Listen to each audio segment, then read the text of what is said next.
Rendez-vous à l'hôpital Mercy pour y être évacué. Hi, my name is Gabe Newell, and welcome to Left 4 Dead.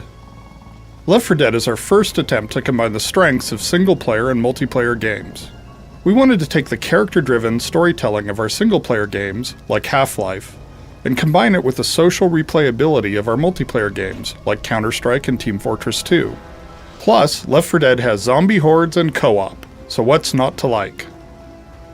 To listen to a commentary node, put your crosshair over the floating commentary symbol and press your use key. To stop a commentary node, put your crosshair over the rotating node and press the use key again. Some commentary nodes may take control of the game in order to show something to you. In these cases, simply press your use key again to stop the commentary. Please let me know what you think after you've had a chance to play Left 4 Dead. I can be reached at gaben@valvesoftware.com. I get about 10,000 emails each time we release a game, and while I can't respond to all of them, I do read all of them.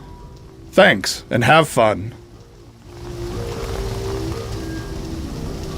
We experimented with a variety of different introductions for each campaign.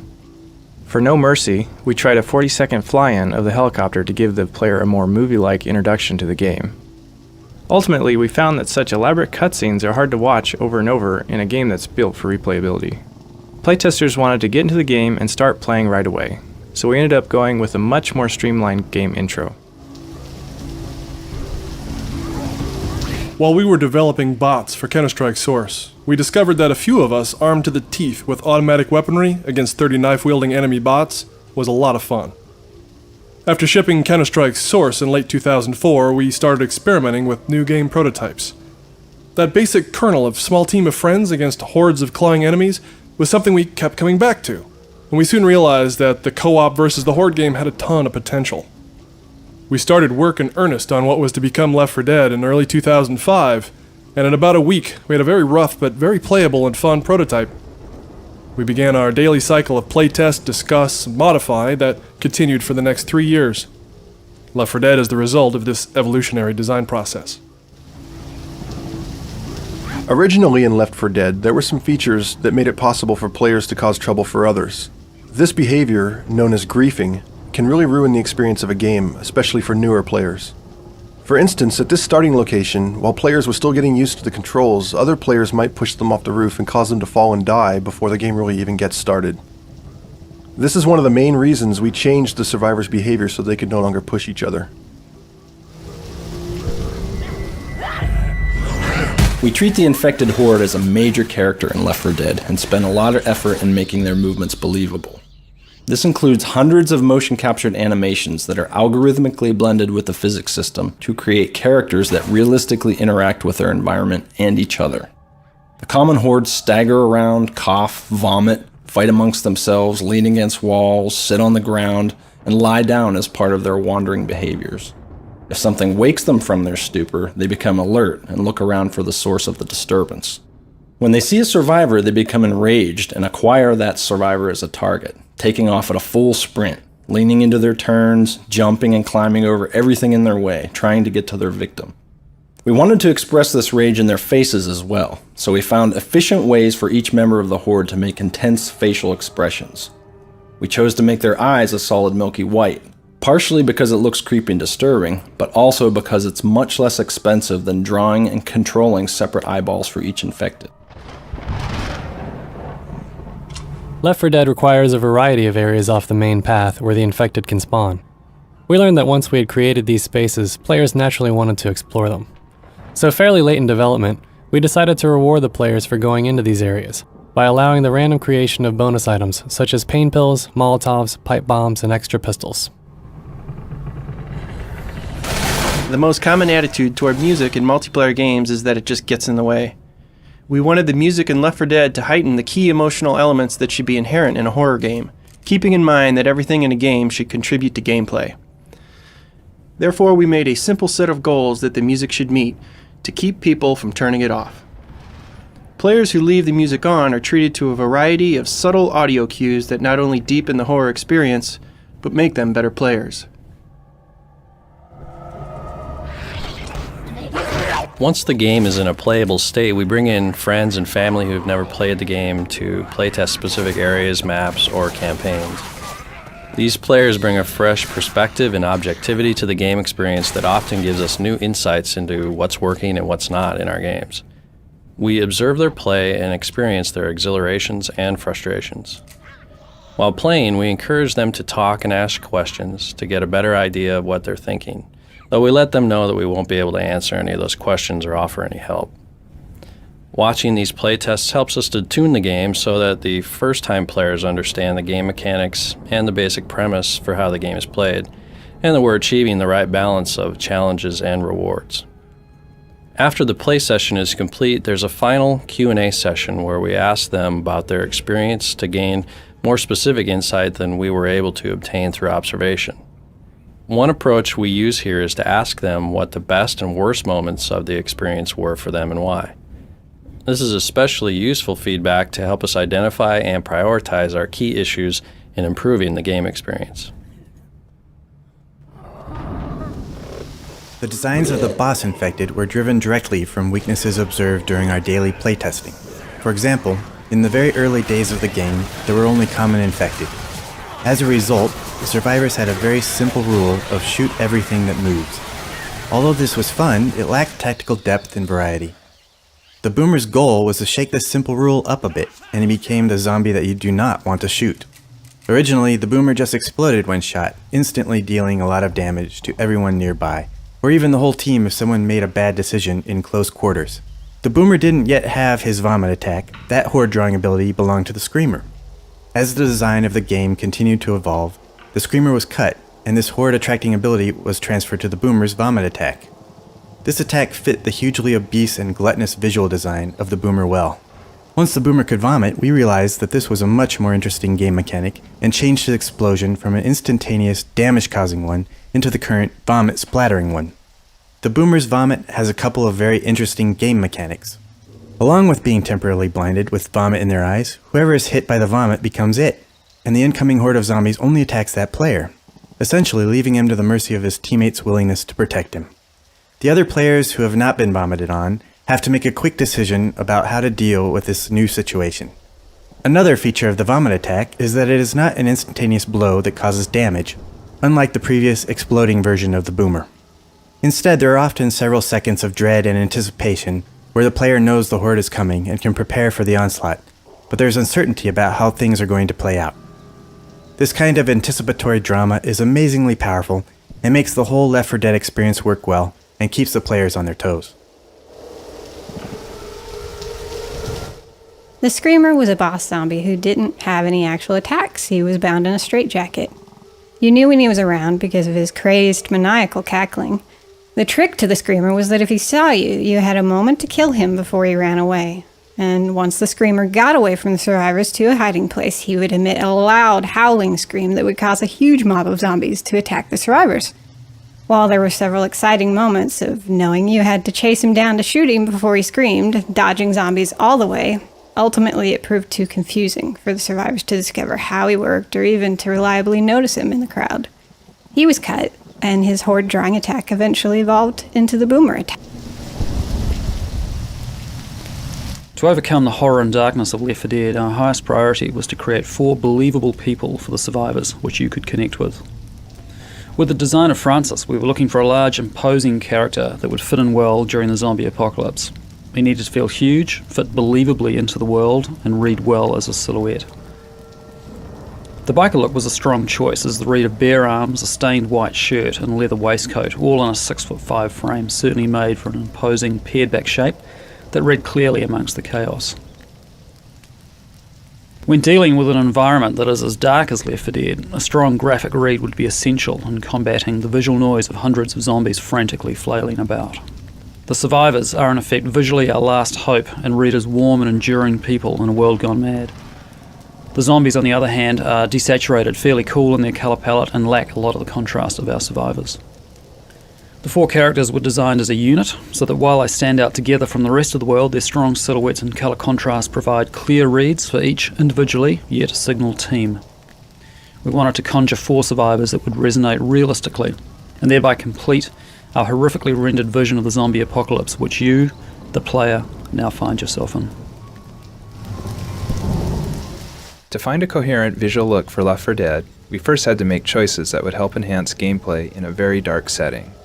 The darkness is crucial to Left 4 Dead, as it forces players to stick together and encourages cooperative gameplay. We took advantage of lessons learned from our previous work on Team Fortress 2, particularly in regard to maintaining the readability of character silhouettes in a dark, chaotic environment. Meanwhile, we studied film techniques that have been employed successfully in dark settings to address the unique challenges and opportunities in a highly dynamic game environment. To accentuate the notion that you're playing through the ultimate zombie movie with a band of your friends, we added various filmic effects to the source engine. Using these effects, including color correction, film grain, contrast, and vignetting, we were able to define a stylistic filmic look that balances a visual drama with clear readability for players.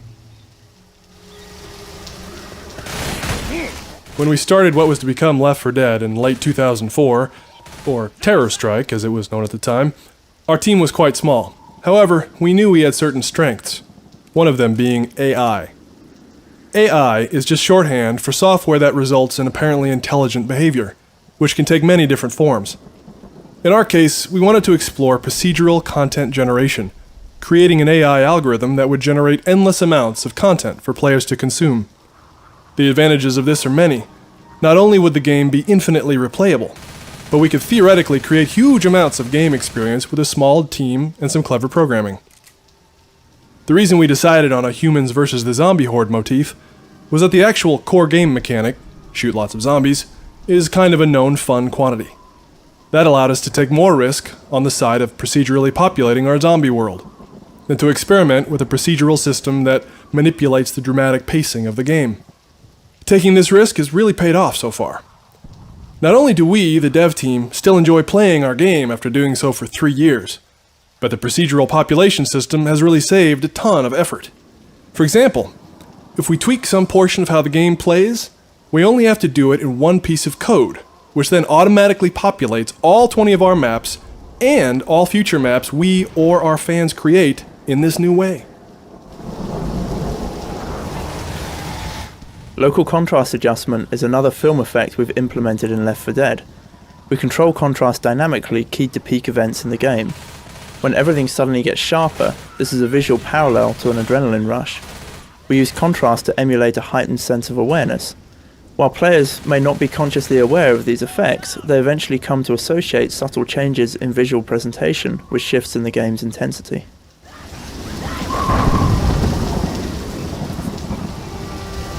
Anyone designing a post-apocalyptic city has to deal with the problem of how to light it. Initially, our take on it was that the city still had power. You could see lights in many windows and the streetlights were all lit up. It didn't give us the atmosphere we wanted, but we felt we needed those light sources. When we started to unify the art and lighting design, one of the decisions was to eliminate a lot of lights.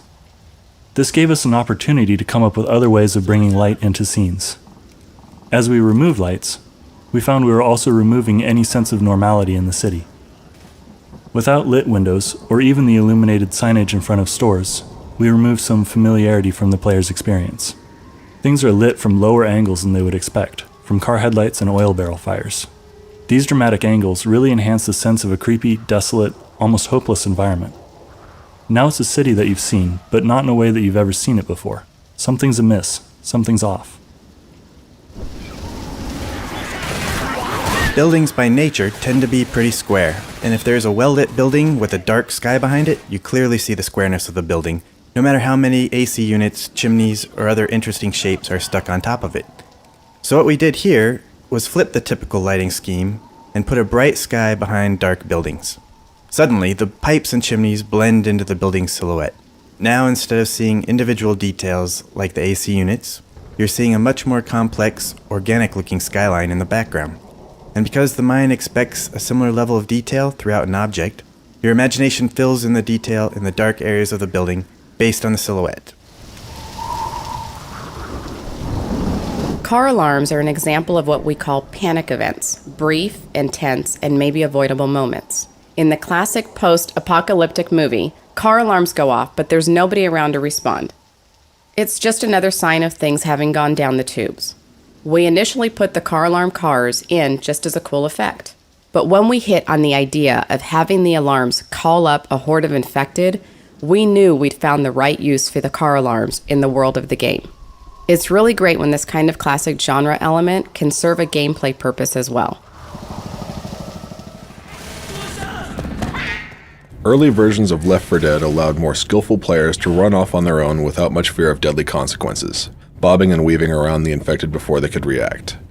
The addition of player slowdown when hit by a common infected severely reduced the player's ability to simply run straight through the horde. More importantly, the Hunter Pounce and Smoker Hang presented fatal situations for a player on his own. These additions instilled the fear of being alone in even the most seasoned of FPS players, reinforcing the value of tight teamwork. Through playtesting, we found that Left 4 Dead's unique cooperation mechanics were tricky even for seasoned gamers to grasp immediately. Failing because of rules that are not clear is never fun. Therefore, we designed the game instructor system to educate players as quickly as possible. Because first-time players can potentially join an in-progress game at any point, it was critical that the game instructor dynamically interpret game events. It keeps a running list of the lessons that can be taught in the current context and displays the ones that are most important. It also tracks how many times the player has successfully demonstrated that they've learned the lesson. Once the player has proven competence at any specific lesson, the hint is never shown again. Left 4 Dead evolved some of the contextual dialogue technology that we used in the Orange Box.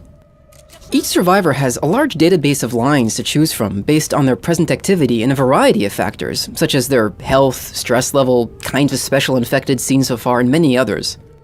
Each line can potentially trigger an automatic response from another character, allowing rich conversations to be dynamically generated based on the player's history together in the game so far.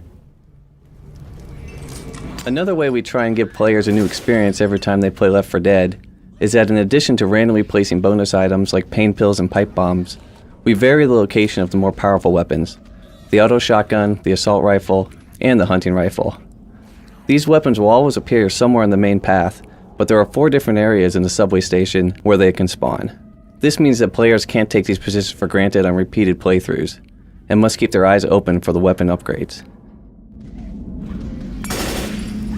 Although it sounds ridiculous to talk about advanced zombie AI, we spent a great deal of time on the AI systems for the common horde. First and foremost is their ability to navigate. The environments in Left 4 Dead are geometrically complex and littered with breakable and movable objects. One of the design goals for the zombie horde was that there can never be a place where a survivor can stand that a zombie cannot navigate to. To make this happen required not only robust pathfinding code, but also path-following algorithms as well. These path followers have to continuously evaluate the local geometry around them and decide whether to crouch, stand, jump, climb over, and otherwise navigate nearly arbitrary environmental obstacles. This covered body is an example of how we tell a story in the levels without using any words or overt storytelling. We wanted to show that there are other people in the world that are survivors like you. We figured most people wouldn't survive very long and you'd come across their bodies, but we needed a way to set these apart from all the dead ragdolls of the common infected. By simply covering a body with a blanket or a sheet, it becomes really obvious that this guy had a buddy, a friend, and when he went down, his friend had compassion and covered him up. This also tells a story about the state of the world, that they wouldn't want to go out and bury the body. They couldn't expose themselves to infected. So they'd have the bodies right there with them, but covered. Sometimes you'll see a covered body right outside a checkpoint.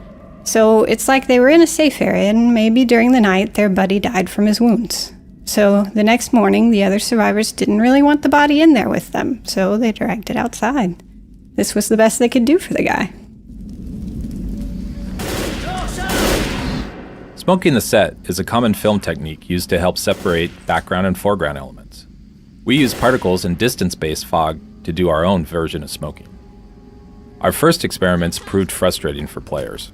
We used a realistic dark fog, but this obscured character silhouettes and gave no sense of the vast surrounding environment.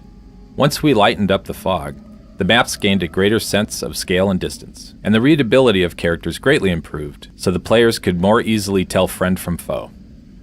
Fog also helped players spot important events, like zombies climbing over distant fences. So changes in visual design not only improved the look of the maps, but aided players in anticipating and coordinating their team ahead of attack. Early playtesting revealed that players often didn't know that other survivors were in need of help, even though the status of the other survivors at the bottom of the screen changed to red. When being attacked by a horde of zombies, we found players focusing exclusively on the in-game action and missing any changes to the HUD and the other player's status. We solved this problem by using glows around the silhouettes of the survivors' character models. We use red glows when other survivors are in need of assistance, and blue glows to show the survivor's location when hidden behind walls or far away. In Left 4 Dead, players carry flashlights to illuminate the environment. These shadow-casting light sources not only add surface richness and provide important visual depth cues, they tie into gameplay. For example, because a player's flashlight is attached to his or her weapon, the light becomes pointed off to the side when reloading or performing a shove attack. In a sufficiently dark area, this can cause the player to be effectively blind until they are done reloading or shoving back an enemy. Like so many of Left 4 Dead's game mechanics, this encourages cooperation, as players know they may be left in the dark if they choose to reload at the wrong moment. Before there were rescue closets, survivors who died during the game had to wait until the next checkpoint before they could rejoin. As the game matured, the time between checkpoints reached 10 to 15 minutes, clearly too long for a player to sit in spectator mode. Although it may seem obvious now, it wasn't really clear how to bring dead survivors back into the game in a simple and believable way. Once we hit on the mechanic that you're rescuing a survivor who has barricaded himself in, the problem was solved. This solution is typical of Left 4 Dead game mechanics. Hearing a trapped friend call for help creates a dramatic situation for the survivors and creates a new short-term goal for the team to accomplish. Also, finding a lone survivor that joins your team is a staple of the horror movie genre. Finally, it provides plenty of opportunities throughout the environment to bring dead players back into the game. We set out to create an interesting trade-off between the pipe bomb and the Molotov from day one. Given the limit of a single item in your inventory, the choice needed to be meaningful. From early on, the Molotov was a clear winner, providing a dynamic area of denial with interesting strategic purposes and pitfalls, especially against the boss infected. The pipe bomb was intended to provide a balance against a rampaging horde, but initially it proved far less successful. Given the frenetic pace of enemies in action in Left 4 Dead, with typical engagement ranges of 5 to 10 feet, using a traditional pipe bomb in any sort of intentional way was nearly impossible. You'd see a mob of zombies, whip out the pipe bomb, and by the time you were winding up for a throw, they'd already be eating your face. No amount of tweaks to the detonation mechanic or timing solved this issue. It simply wasn't fun. Given that the Horde is drawn to shrill, high-pitched sounds, we decided to take the homemade nature of the pipe bomb one step further and attach the guts of a smoke detector onto it. This provided just the element that the weapon needed. Against mobs, you now have the ability to draw them to a point and destroy them. It has the strategic advantage of being able to deflect an incoming rush from a user or a teammate who's being overwhelmed, and rarely feels like a wasted opportunity when used. Now when presented with a pipe bomb and Molotov trade-off, you have to weigh what situation you're more worried about facing next, and how the rest of your team is outfitted. The mechanics of the weapon help to reinforce fictional elements within the world while falling in line and fulfilling our initial goals for its purpose. And seeing a bunch of zombies turn into goopy red mist as the result of a big explosion never hurts either. At one point in the development process, playtesters told us that with the exception of the finale maps, they found the experience of going through a campaign fairly flat, with not enough peak moments. So we decided to mix up the gameplay by creating Crescendo Events. This generator room was one of the first maps where we tried one of these events. To proceed from this room, the survivors must turn on the power to open this door, which attracts a large horde of the infected. These Crescendo Events create multiple peak moments that vary the pace and intensity of the campaign, ultimately building up to the finale. Crescendo Events were the result of a lot of playtesting. Playtesters really love the finales, but since it can take like an hour or so to get to each one, they were missing these kinds of intense experiences along the way. What playtesters liked most about the finale was that it was the one time they were able to stop, catch a breath, make plans, and set up traps for the infected. During the rest of the campaign, you're always on the run, reacting to the infected and trying to move forward. So these Crescendo Events came out of wanting to get more of that planning and strategy into the rest of the campaign. These events also helped a bunch with team building. Like the minigun is really important, and if no one's manning it, your team probably won't do too well. But the minigunner is really vulnerable, They have a limited angle of view, they can't watch their backs anymore, so they have to depend on their teammates to cover them. With Crescendo Events on the way to the finale, we not only vary the pacing, but we help build the skills and coordination that will enable teams to survive the ultimate battle at the finale. One distinguishing characteristic about Lewis is that he represents the everyday man. While Bill and Francis are characters who obviously live on the outskirts of society, Lewis is really the only one in the group who looks like he's trying to hold on to aspects of normalcy and civilization in a world of utter chaos. Designing a sleek-fitted silhouette and adding detail elements such as designer shoes, necktie, and a designer watch not only distinguishes his character from the rest of the group, but also gives the player insight into who Lewis was prior to the apocalypse. Lighting was one of our toughest challenges. We had to find a light level that was atmospheric without striking players as frustrating or unfair. Wherever possible, we let lighting tell the story and enhance the gameplay. Playtests proved that in a dark game, players will go wherever there's light. All we had to do was set up a few critical lights, and players are drawn to them like a moth to a bug zapper. This simplified lighting also made it easier to read silhouettes, so that players could more easily tell survivors from infected. And the car headlights proved to be one of our most flexible props, casting long dramatic shadows that tell a story of abandonment, while being easily positioned to lead the survivors where we want them to go. Usually, each model in the game has its own unique texture maps painted specifically for that model, which give the object its surface colors and detail. To have a convincing variety of cars using this method would have required as many textures as varieties of car, plus multiple duplicates of the textures in different colors, which would have been far out of our allotted texture memory budget. So we had to find a more efficient way to bring about the same result. For example, the texture on this car is shared with 3 different car models distributed throughout the environment. In addition to this one color texture, there is also a mask texture that allows each instance of the car's painted surfaces to be tinted a different color without having to author a separate texture. So for the cost of 2 textures, you can get 4 different car models in an unlimited variety of colors.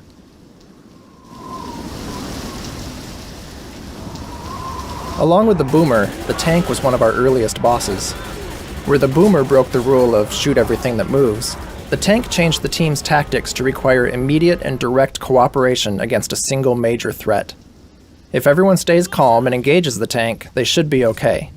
If they panic and scatter, or if someone gets selfish and runs off, the team will likely die. One difficulty with the tank was that since we offset his incredible toughness by slowing him down a bit, when tank battles occurred in large outdoor spaces, he was far less effective. Coordinated survivor teams could easily take down the tank before he would close in on them and cause chaos. To offset this vulnerability, we added his rock throw and car slugging abilities. Now, if the tank finds himself far away from the survivors, he can still be effective by ripping up the ground and lobbing huge rocks at them. One of the film techniques we relied on was color correction. Color correction simplifies and unifies the visual palette. Our color correction allows us to set a specific saturation threshold below which everything falls off towards gray, while critical items like health packs and blood stay bright and eye-catching. We also vary color correction by area. For instance, safe rooms have a warm color quality, evoking safety, in distinct contrast to the cooler palettes of the outdoors, which feel cold and forbidding.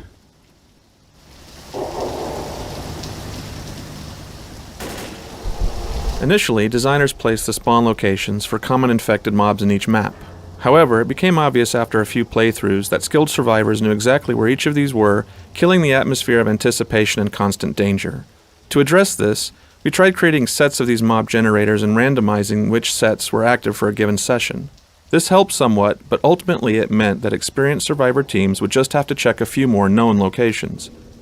Since a primary design goal of Left 4 Dead was to create an experience that could be replayed indefinitely, we needed a new approach. We decided to go for the ideal but riskier solution, a completely procedural approach that would determine where to create mobs on the fly as the team was playing. Although it took longer to build this system, in the end it worked better than we had even hoped. Not only were experienced teams no longer able to expect where mobs would hit, but the process of populating maps with enemies was hugely simplified.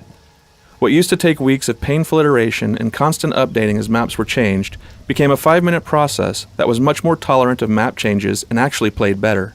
It was so successful, in fact, that we can't imagine building Left 4 Dead without a system for this kind of procedural content.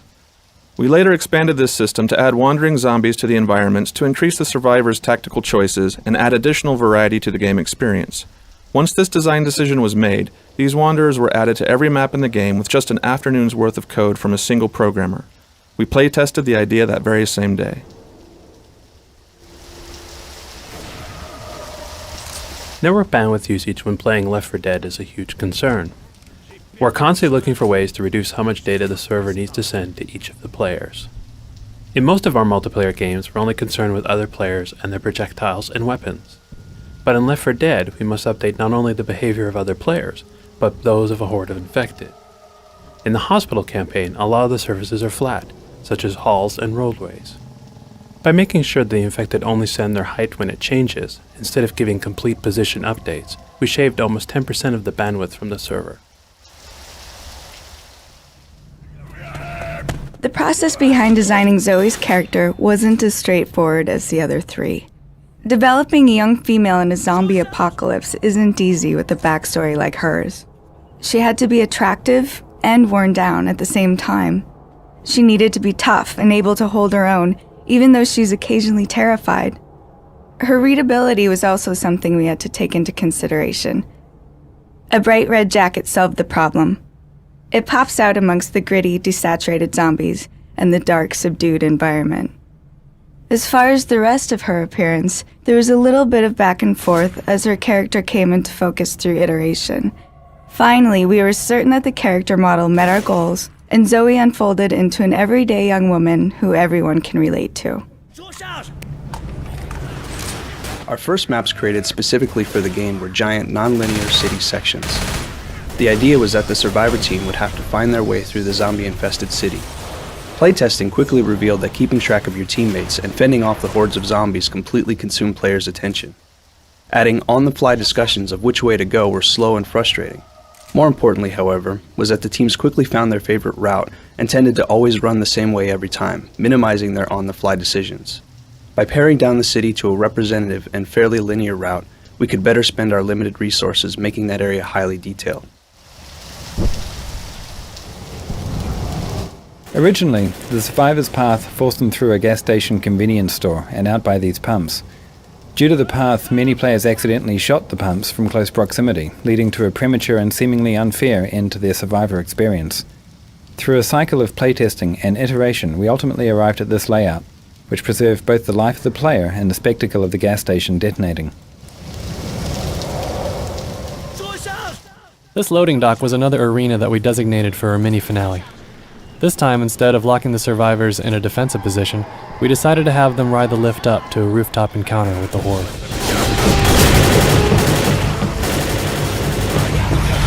Based on the success of procedurally populating the world with wanderers and mobs, we decided to try to guarantee a consistent dramatic experience for the survivors. Through playtesting, we observed sessions where some survivor teams would occasionally get into a downward spiral of being overwhelmed to the point that they were never able to regroup and get ahead. This was partially due to some poor choices of the survivor players in varying skill levels, but also due to the luck of the draw with the procedural population system. A random streak of bad dice rolls would either be incredibly exciting for some teams or a death sentence for others. To address this, we created a system that tracks each survivor's stress level by watching for events like how much damage are you taking, how many zombies have you killed near you, and so on. If a survivor's stress level gets too high, the system will step in and forcibly throttle back the zombie population system to make sure the team gets a break every now and then. These breaks are critical for a couple of reasons.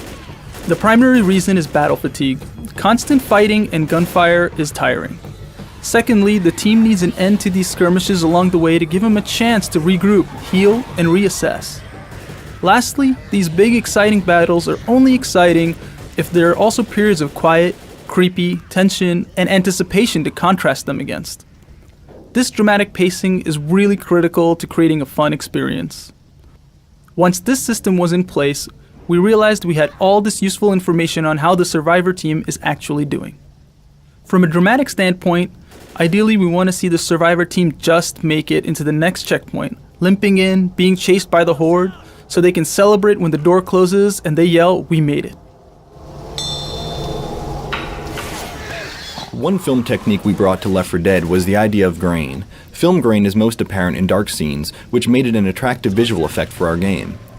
Grain does a good job of implying detail in darkness, adding grittiness and texture.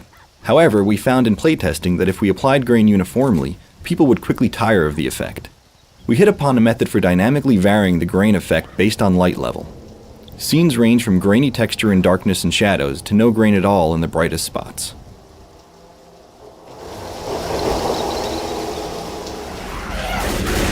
Left 4 Dead was created with the goal of being replayable.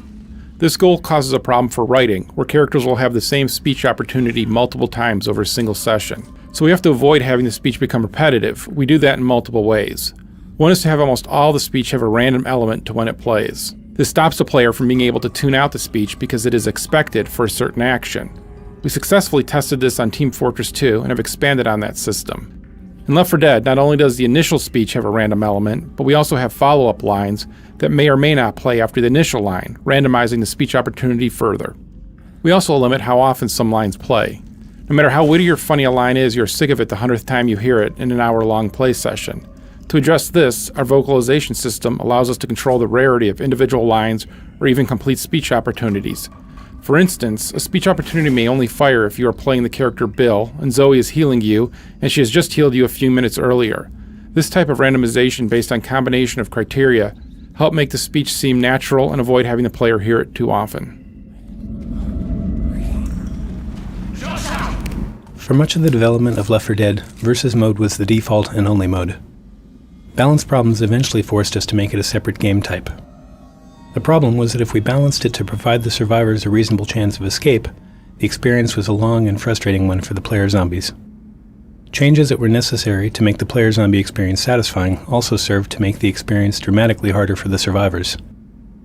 Separating Versus mode allowed us to break out of this dilemma.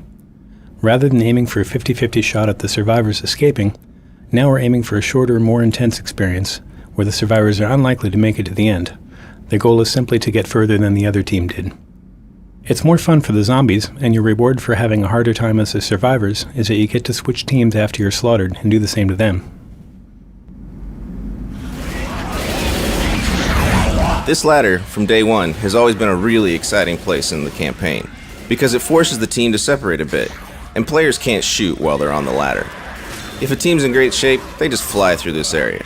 But if the team is really hurting, everyone will stop and look at each other to see who has the most health. That guy will generally go up first, because chances are there's going to be infected up there. It's not always the case, but often enough that whoever goes up first is going to take a bit of a beating. Valve has a long history of gathering real-world gameplay data and using that to improve our products. In Left 4 Dead, we automatically gather data from internal playtests and use that to tune the game. We look at every angle, including things like how often survivors help each other, how effective different types of infected are, how effective weapons are, and which weapons players favor. We learn a lot from analyzing gameplay data, and it lets us make decisions based on real information rather than guesswork. We will gather that same gameplay data from our real-world Left 4 Dead players and use that information to continue to improve the game. We'll also share the gameplay data we gather with the community as we do with our other products.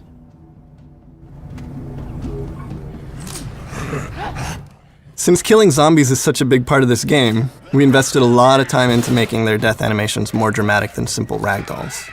We had a professional stuntman on a motion capture stage perform about 100 different dying animations from different kinds of weapons and hit from different directions, like from the front or behind. We then combined these mocap animations with the physics-driven ragdolls. The result is a really cinematic experience, with zombies that stumble for a few steps into a wall, then slide down the wall and collapse, for example. It's the best of both worlds. We took several steps to keep the music interesting enough that the players would be inclined to keep it on as they play. We keep it changing so it won't become tedious. To this end, we created a music director that runs alongside the AI director, tracking the player's experience rather than their emotional state. We keep the music appropriate to each player's situation and highly personalized. The music engine in Left 4 Dead has a complete client-side multi-track system per player that is completely unique to that player and can even be monitored by the spectators. Since some of the fun of Left 4 Dead is watching your friends when you're dead, we thought it was important to hear their personal soundtrack as well. This feature is unique to Left 4 Dead.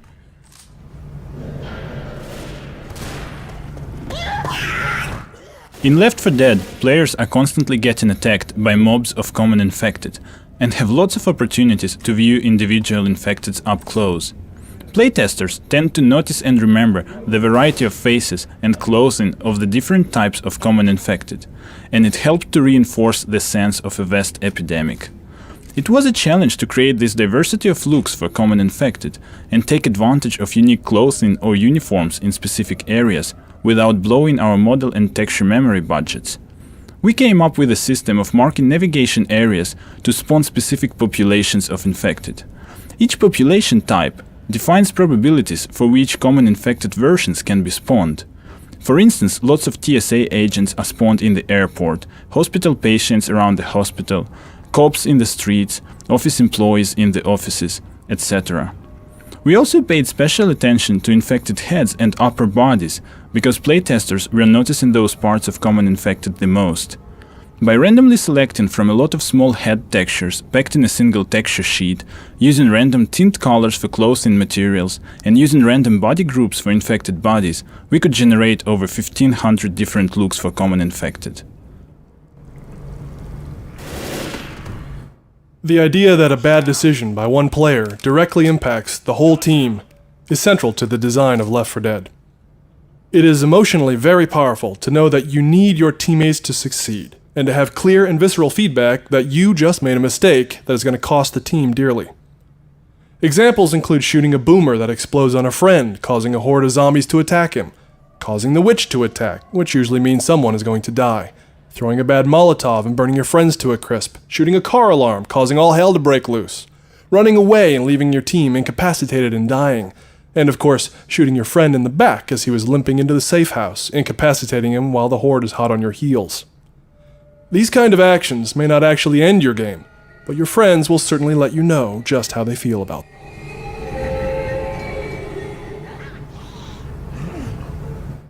A lot of overreaching dynamic music systems go to great lengths to organize and control a very expressive art form, often to the point of making the results perfectly controlled, but also perfectly boring.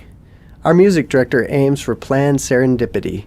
By designing the music and rule sets to increase the probability of beautiful happenstance and to minimize the probability of inappropriate mistakes, we end up with the highest percentage of musical events working as planned, a nice mid-percentage of acceptably artful mistakes, and very few actual poor moments. If you over-design the music and rule sets, there are no surprises, and without surprises, listeners are quickly bored. Ironically, by keeping things simple, the music seems planned. Greater complexity just leads to greater randomness and many more poor moments. One of our goals when designing the 4 survivors was to have a very diverse group of real-world characters who fit in the post-apocalyptic storyline, but that also have heroic and aspirational qualities. Bill was a challenging design problem when it came to finding the correct balance between realism and idealism. In our first attempts, we made him look a bit too old and frail, which made him seem physically incapable of fighting against the Horde. On later iterations, we erred on the side of making him look too young and handsome, which broke the fiction that we had for the character. In our final design, we balanced the character backstory and the aspirational qualities, portraying Bill as a once heroic army veteran, who though older and wiser, can still excel at physical combat.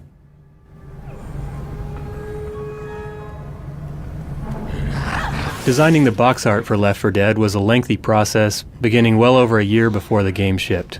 All in all, more than 30 versions of the box art were produced internally, each one exploring different ways to visually communicate about the game. When introducing a new franchise like Left 4 Dead, its box design needs to engage people who are less familiar with the game. At first, we believed that in Left 4 Dead's case, we needed to be very literal, communicating all the important things about the game right there on the box front. We went through many versions of the art featuring 4 human characters working cooperatively as a team, firing guns into a horde of zombies, all the while smattered with blood and looking pretty for the camera. As you can imagine, when you add the game's logotype and the other stuff that has to go on the front of the box, things were looking pretty complicated. We kept struggling with those compositions and the feeling that overall they felt forced. Finally, with time running out, we realized that the game really deserved more than this conservative approach. We began looking for a piece of key art that was more confident, sophisticated, and simple. The image of a hand with 4 fingers was an immediate hit, both internally and when we brought it to local stores to test it out with gamers. It presents a grisly visual pun that can't be ignored. We think it's a great, iconic representation of the game.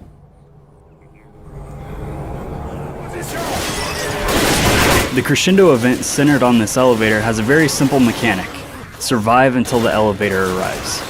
In order to distinguish it from other Crescendo events, we added breakable walls that allowed the Horde to smash through, surprising the survivors and providing access for them to attack from all directions. We base the music on what the player is actually experiencing and not on what we want them to experience. Working from artificial life work our audio designers had done on Lord of the Rings and the Matrix sequels, we implemented a simple system to examine what's going on in the player's immediate environment, then added the appropriate reactive scalar rule sets to control the music and its volume levels.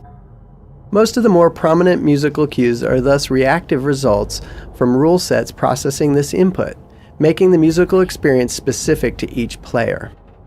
This system also controls the dynamic mix system, another feature unique to Left 4 Dead.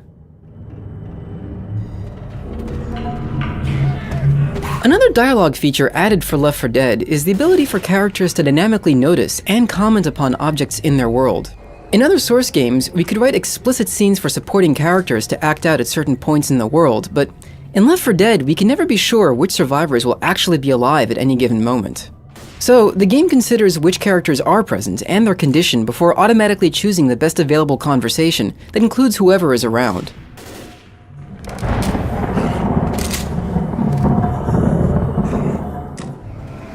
The first version of this area didn't have any openings on the walls at all. Everything was closed off.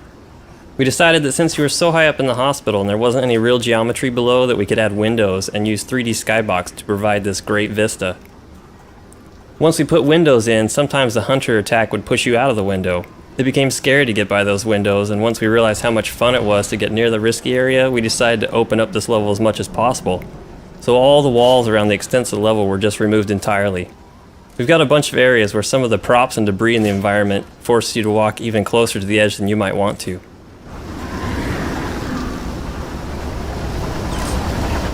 Given all the rooftop in the game, we saw a survivor falling off a lot, and it wasn't much fun.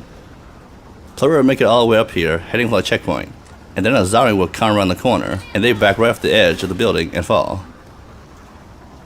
We wanted to give them a second chance, and in the process encourage the cooperative type of gameplay we were aiming for. So we came up with the idea of having them grab the ledge and hang there until a teammate helped them. The nice thing about this feature is it also builds tension. As soon as you grab the ledge, the clock starts ticking. You watch your character go from hanging with 2 hands to dropping off to 1 hand till eventually he slips and falls. In the older version, you simply fall and that was it. It was over. So solving a problem consistent with our game design principle led to another opportunity to build team play and tension. In playtests, people were often confused by certain events and elements in the game. The addition of musical cues helped distinguish these events and diminish player confusion. This was similar to the way that we experimented with distinct visual silhouettes in order to make our characters stand out in a chaotic environment. Audio silhouettes work on a preconscious level and are rarely perceived as intentional. During our internal playtesting, we ran into situations where a player who had a habit of making bad decisions kept becoming incapacitated to the point where the other survivors became frustrated, continually reviving and escorting this player 5 or 6 times in the space of a couple of minutes. Adding the 3rd strike and you're dead rule solved this issue 2 ways. First, it temporarily took these players out of the game and allowed the rest of the team to proceed and enjoy their experience. Second, the players who died found themselves as a spectator watching the more successful players. This not only gave them the opportunity to learn how the remaining players were surviving, but how they might improve their own performance as well. It also let them cool off and regain their composure in preparation for rejoining the game a minute or so later. Players need to learn from their mistakes as quickly as possible, In early versions of Left 4 Dead, if survivors failed a campaign at any point, we just put them right back at the beginning and made them play the whole thing over again. That meant that if the team dies in the last level, it'll be close to 45 minutes before they ever get back to that map to try something new. This made it hard for players to remember exactly what they'd done wrong, and so it was hard for them to decide what they might want to do differently. So now, when a team goes down, we just reset to the beginning of the level that they died on. This gives them a lot more freedom and flexibility in how they approach the most challenging sections. All the music in Left 4 Dead, themes, motifs, hits, and effects, are based on a hybrid scale derived from the main opening menu theme. This theme, representing the near death of humanity as it fades to a distance only to be accessed through a radio, is an incremental melodic modulation collecting up all the notes used along the way. The scale is not absolute, and some notes outside the scale are used occasionally to achieve even greater dissonance. But by using the singular and very chromatic scale, almost any piece written in it will generally dovetail pretty decently with any other. At the very least, the pieces seem to spring from the same musical universe.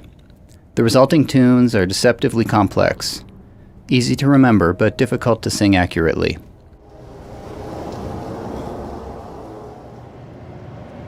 When players are moving through the world in a panic and trying to coordinate with their team, the last thing you want them to worry about is which key lets them crouch so they can scramble into a vent. Throughout the game, we tried to simplify movement controls so that players can enjoy the terror of the experience with as little frustration as possible. Here, and at similar obstacles, we make the survivor crouch automatically when they come to a vent. Wherever possible, we try to keep these decisions invisible to players to keep the illusion that they're moving through this frightening world on instinct without ever thinking about controls. The Hospital Rooftop is the finale that saw the most iterations. It's the first one that we ever built. The initial design had the survivors inside of a building with the helipad outside. You would fight inside the building till help arrived, and then you'd go out to the helipad to escape. We found that it was too easy for the survivors to back into a small room and hold out, just shooting the infected as they came through the doorway. This killed the drama because we'd have hundreds of infected attacking the rooftop, but you'd never see them, only the trickle that got through the doorway. We learned through playtests that survivors have a natural tendency to climb up on things. It's like the infected are a flood, and survivors are always trying to get to high ground. So we played to that tendency, building rooftop areas that were easily accessible where the survivors could navigate from one roof to another. Knowing that survivors want to get to high ground, we can anticipate how they'll approach the map, and we can design around that. For example, the infected can scale rooftops from all sides so the survivors can never back into a corner where they're safe. As a bonus, survivors get to actually see the infected running at them from a long distance away, which is a lot more dramatic than shooting at them as they pile through a doorway. The tank is an awesome presence on the battlefield. It's the only zombie that can withstand any amount of direct fire. To successfully combat a tank, the survivors need to work together and focus on their target, and even then the chance of catastrophe is high. With all of this power, it's a huge reward when a player gets to play the tank. We wanted to create something that rewarded player performance so it would feel fair, but we also wanted to make sure that it didn't generate a feedback loop, where one player would always end up being the tank. Often when trying to solve a game design problem like this, it's good to look at mechanisms that exist outside the gaming world that solve the same problems. That way our players will instantly understand the mechanism at play, and we can tap into the same excitement that might already exist for the external mechanism. The tank raffle has the added benefit of announcing to the player zombies when the tank is created, and piquing anticipation for the most exciting part of the game.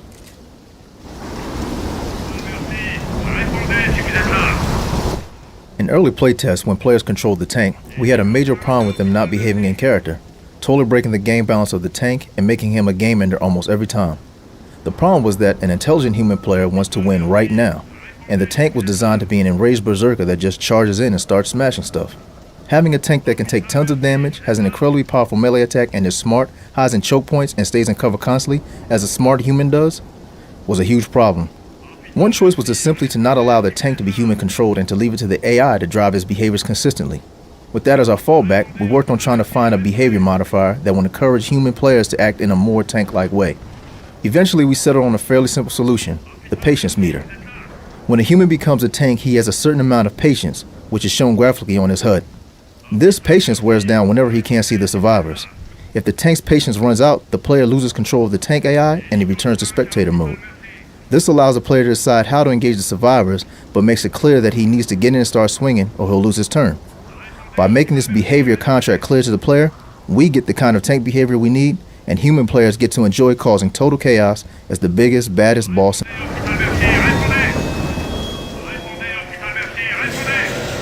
Because Left 4 Dead is designed to be played over and over again, we made the dialogue scenes have as many variants as we could cram in. For instance, the encounter with the crazy church guy halfway through the Death Toll campaign includes more than 130 lines spread across 5 characters that can play out about 25 different ways. The variations appear based on which survivor initially uses the door, what other survivors are near that survivor, and random chance. The end result is that players can go through the encounter many times without hearing the same conversation twice.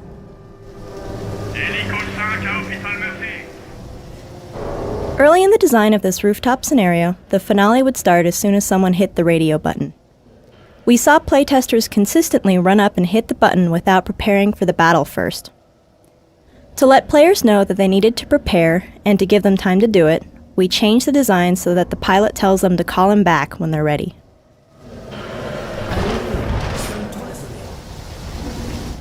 While there are hundreds of infected types mobbing the player in Left 4 Dead, there are only 4 survivors. To make sure these 4 stood up to close scrutiny over many hours of playtime, we decided to use photographic reference of faces and wardrobe details. We started out by casting 4 individuals who fit the general design concepts we had created for our characters. These models were photographed on a turntable under both flat and dynamic lighting conditions in order to provide reference for modelers and texture artists. In addition, each model was photographed in a custom-built mirror box, which allows us to capture simultaneous front, right, left, top, and bottom views in a single shot. The talent was guided through a matrix of facial expressions, creating a complete catalog of movements and expressions for each character's face. This is an invaluable resource for our modelers and animators when they start to recreate these expressions in 3-dimensional models.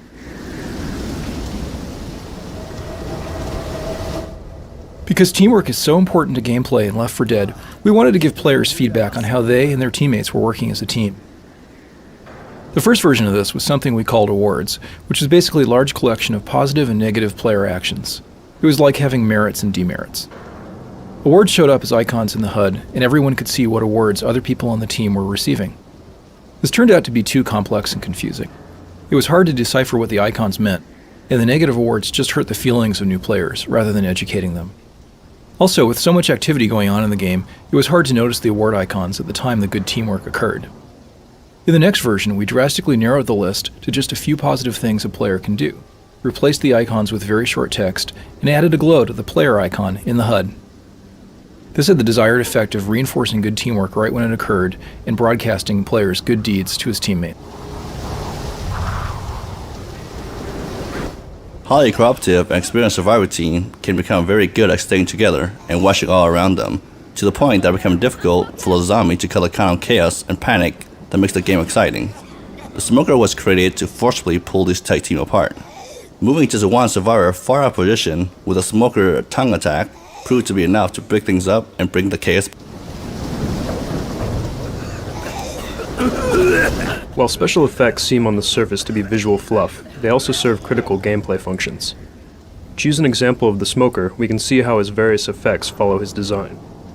The role of the smoker is to keep his distance, lurking on rooftops, trees, and other out-of-the-way spots to pull a survivor out of formation and break up the group. As such, unlike other types of infected, he prefers to keep his distance from the survivors. In order to give him a distinct and visible silhouette in the often dark and distant locales that he frequents, he has a swarming spore cloud. We use a variety of small techniques here to help guarantee a strong read in all situations. The spores themselves are lit by the local lighting, but always maintain some degree of color so that the smoker retains some distinct visibility even in complete darkness. Further, we apply a technique we also use in a variety of feedback-based effects such as blood and impacts, where the particles have a minimal screen space size regardless of their distance.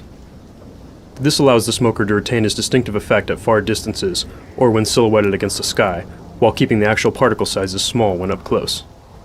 Since the smoker is usually dealt with at a distance, often at angles which make getting a shot difficult, His death must also be clearly broadcast to players so that they can tell when they've killed him.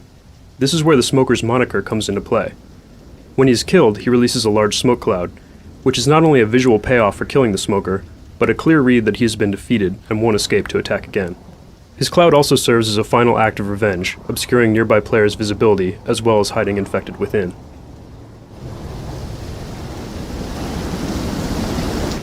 We knew we wanted homemade weaponry for Left 4 Dead, and a pipe bomb seemed ideal. However, for a long time the pipe bomb wasn't very fun. We tried various things, such as having a pipe bomb kill a tank. That certainly made the pipe bomb valuable, but instead of being exciting, it made the tank battle anticlimactic.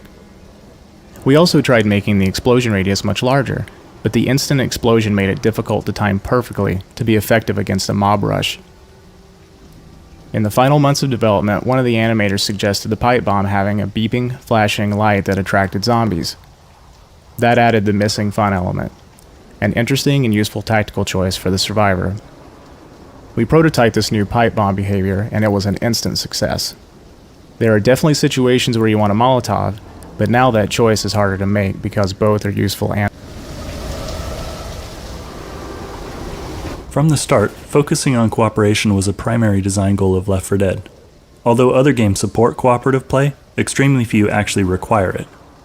There are many core game mechanics in our game that require cooperation to succeed. One of the first that we added was having your character collapse to the ground, incapacitated and unable to move when your health reaches 0. You continue to lose health in this state, and the zombies will continue to attack you. Once you're incapacitated, you will die unless a friend helps you back to your feet. Reviving an incapacitated friend takes 5 seconds, so it is a risky investment, as the rescuer is vulnerable and unable to defend himself during this time. Traditional vignetting is a term from photography which refers to the slight darkening of the periphery of a photograph. In our vignetting approach, we darken only the top edge and corners. This focuses player attention down into the middle of the play space where it belongs, while also creating a sense of oppression or claustrophobia. This is a great example of how a visual enhancement can have a positive effect on the overall game experience as well.